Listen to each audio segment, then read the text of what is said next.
خبر سعيد جدا لجماهير النادي الاهلي. الاهلي بيمد عقد علي معلول لمده سنه. علي معلول بياخد في السنه $1.5 مليون. كابتن محمود الخطيب اجتمع مع علي معلول وفتحوا في التجديد. علي معلول ابدى كل مرونه ووافق بكل سهوله، فخبر كويس جدا لجماهير النادي الاهلي. وانا هنا بسال حضرتك سؤال، علي معلول طبعا من افضل اللعيبه اللي جت في النادي الاهلي على مر التاريخ في الباك الشمال. طبعا كان في جilberto، كان في المرحوم محمد عبد الوهاب، كان في سيد معوض. فانت راي حضرتك قول لي في الكومنتات، انزل كده قول لي مين افضل واحد في الاربعه، هل علي معلول، هل جilberto، هل سيد معوض، هل المرحوم محمد عبد الوهاب؟ ما تنساش تقول لي في الكومنتات. الخبر السعيد تاني لجماهير النادي الاهلي ان الاهلي بيفاتح محمد هاني في التجديد وهيزود عقده بنسبه 30%. محمد هاني قال للكابتن محمود الخطيب انا من ايدكم دي لايدكم دي، اللي انتوا عايزين تعملوه اعملوه، انا موافق على اي حاجه تعملوها. وفعلا هيتم التجديد لمحمد هاني والاهلي هيزود له عقده 30%. الخبر اللي بعد كده معسكر النادي الاهلي في النمسا. الناس كلها عماله تقول لك الاهلي مش لاقي حد يلعبه في النمسا، الاهلي بيلاعب فريق درجه ثالثه، الاهلي بيلاعب فريق درجه رابعه، الاهلي لاعب نفسه، لاعب بفريق احمر وفريق اسود. يا جماعه والاهلي اصلا مش رايح يلعب ماتشات وديه، الاهلي اصلا عارف ان الدوري الاوروبي شغال، يعني اوروبا شغاله دوريات، فما فيش فرقه فاضيه حتى لو فرقه درجه ثانيه او ثالثه او رابعه. الاهلي رايح يعمل معسكر تدريبي علشان يجرب خطط، يجرب برامج، يشوف اللعيبه، يقف على مستوى اللعيبه، فبيخرج من جو الشحن والجو المصري ده وبيطلع في جو تاني خالص. يعني الاهلي ما كانش رايح يلعب بحد ماتشات وديه عشان ما حدش يرضى يلعبه. الخبر اللي بعد كده من الاتحاد التونسي بيفكر انه يعفي علي معلول من مباراه مصر وتونس الوديه، علشان علي معلول طبعا عنده ماتش مع النادي الاهلي في السوبر الافريقي يوم 15 سبتمبر امام اتحاد العاصمه الجزائري. فالاتحاد التونسي بيفكر يعفيه من الماتش. فهل النادي الاهلي يحاول مع المنتخب المصري او يحاول مع اتحاد الكوره عشان يعفي اللاعبين الاربعه؟ الاخبار اللي عندنا بتقول ان هو هيعفي 3 لعيبه وهيسيب محمد عبد المنعم بس، لان محمد عبد المنعم هو يعتبر الدفاع الوحيد او يعني افضل لاعب في دفاع مصر، فتقريبا كده مش هيسيب محمد عبد المنعم، لكن هيسيب الشناوي وهيسيب محمد هاني وهيسيب مروان عطيه للمنتخب. الخبر اللي بعد كده برضو من النادي الاهلي، المهاجم الافريقي اللي هو بقى يعني عمل مشكله جدا في النادي الاهلي، والمشكله جامده جدا جدا، والنادي الاهلي مش عارف يخلص الملف ده. المهاجم اسمه باتريك اللي هو الغاني، اللي هو طوله 193 سم، الواد الفرع ده وسنه 22 سنه، اللي هو بيلعب في امريكا. الصفقه فشلت. ليه بقى فشلت؟ اللاعب طالب حوالي 1,800,000 يورو، يعني حوالي 2 مليون دولار وشويه، لكن النادي الاهلي ما وافقش طبعا، واللاعب يعني ما حس الاهتمام قوي، فاللاعب ملفه اتقفل. لكن في مفاجاه بقى، خد مني المفاجأة ان النادي الاهلي دلوقتي بيفاوض مين بقى؟ 3 لعيبه من الدوري المصري، ومفاجأة 3 مفاجآت.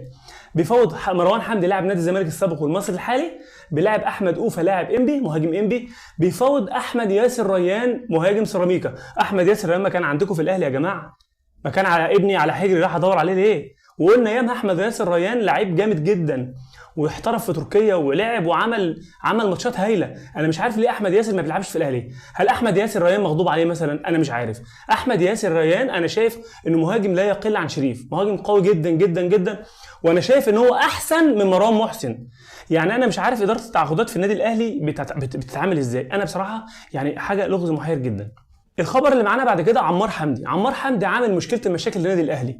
عمار حمدي الاهلي اعاره الى سيراميكا كليوباترا، لكن عمار حمدي مش عاجبه وما رضيش يروح المعسكر وساب المعسكر ومشي، وعامل للاهلي احلى مشاكل. وعايز يروح فين بقى؟ عايز يروح المقاولين. انا مش عارف ايه ده، يعني عايز يسيب السيراميك ويروح المقاولات. فعمار حمدي عامل مشاكل للنادي الاهلي، والنادي الاهلي مخنوق منه.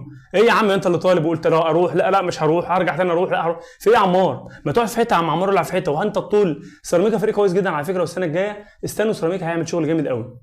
الخبر اللي معانا بعد كده من فخر العرب، محمد صلاح يا جماعه بيعتذر عن ماتش اثيوبيا. تخيل بيعتذر عن ماتش اثيوبيا. ليه بقى؟ بيقول لك ان هو تقريبا رايح يعمل عمره او رايح يشوف بعض الاعمال او بعض البيزنس اللي في السعوديه. وانا بقول له عيب يا ابو صلاح، انت رايح توقع للاتحاد السعودي. يا ابو صلاح بلاش تلعب بعقولنا، احنا مش صغيرين ومش سذج. شكل محمد صلاح يا جماعه رايح يوقع لنادي الاتحاد السعودي، هي ملهاش غير كده. الاستثمارات اللي انت رايح تشوفها وعمره ايه وفي الوقت ده، لان الميركاتو قرب يخلص اصلا. في محمد صلاح يا جماعه راح شكله راح يخلص وراح يوقع وراح يمضي. فيا ابو صلاح يعني مش ما ينفعش كده، بلاش الكلام ده، وقع يا ابو صلاح وقول لنا في الاخر، وربنا يسهل لك يا عم. هو بنسبه 90% محمد صلاح راح يوقع في نادي الاتحاد السعودي. الخبر اللي معانا بعد كده من نادي الزمالك بيبقي على عبد الله جمعه اللي ما شفناهوش اصلا السنه اللي فاتت، كان كله اصابات وكان تخن وكان جسمه بقى قد كده. الزمالك بيبقي عليه، وأوزوريو حاطط له برنامج اعداد علشان ينزل وزنه وعشان يظبط له الدنيا. نفس الكلام الزمالك بيخلي محمد عبد الشافي يتراجع عن الاعتزال. محمد عبد الشافي اللاعب الخلوق هيقعد يلعب في نادي الزمالك. مش عارف محمد عبد الشافي هيلعب لحد 39 سنه ولا 40 سنه. ما حدش يختلف عن محمد عبد الشافي انه لعيب كويس جدا ولاعيب مكافح ولاعيب مؤدب ولاعيب خلوق، وجماهير النادي الاهلي بتحبه قبل جماهير نادي الزمالك.